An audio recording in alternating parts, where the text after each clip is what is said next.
getting secondhand information, we're getting it from lower levels. But I was in Washington, D.C., and I share the views of every other territorial governor, every other governor of an insular area. They have not answered those questions. But one thing that we do have commonality in is that, number one, all the insular areas already have issues in regards to their general fund. We are actually, in terms of our financial affairs, in much better shape than many of the, if not all the other insular areas, including Puerto Rico. So we are best prepared financially to take these hits. But we don't have that luxury either. Though we've gotten ourselves out of this 20-year deficit cycle that we've been in, we paid our tax refunds, we still have a long way to go. We still have to make up for those monies that need to be deposited in the income tax reserve fund. We need to fund the rainy day fund.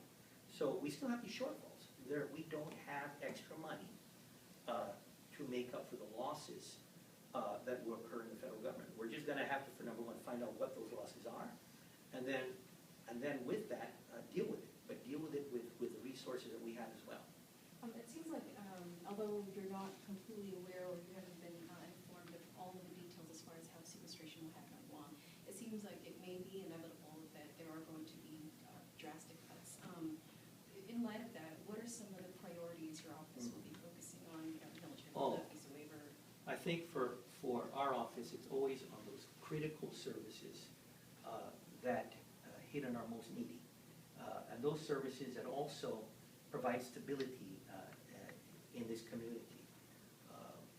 Some of the good news, and this is all again what we're hearing secondhand, but you know, let's just say food stamps. So there may not be any hit in food stamps, but we're also hearing there may be issues with WIC. We've already heard from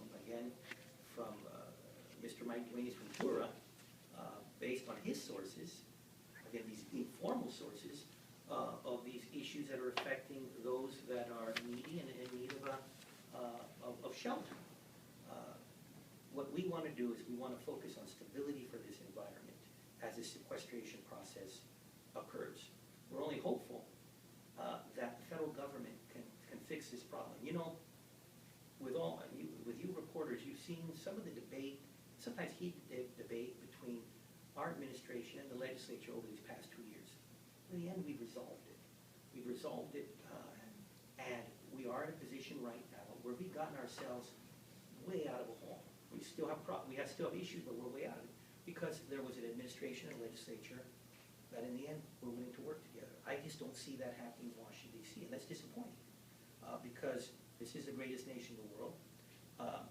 We have all these federal regulatory agencies and a court system now with a ruling by a federal judge that are constantly either through an edict or an injunction or a regulatory order imposing their will on a territory such as Guam, and yet they're not even playing by the same rules as the federal government. So I'm hopeful that as things move forward, these folks can come together, solve those issues, because again, whatever problems they have over there, if they got a cold or a cough over there, it becomes infected, it becomes pneumonia here in Guam and the other territories. In addition to your trip, I know that you had a federal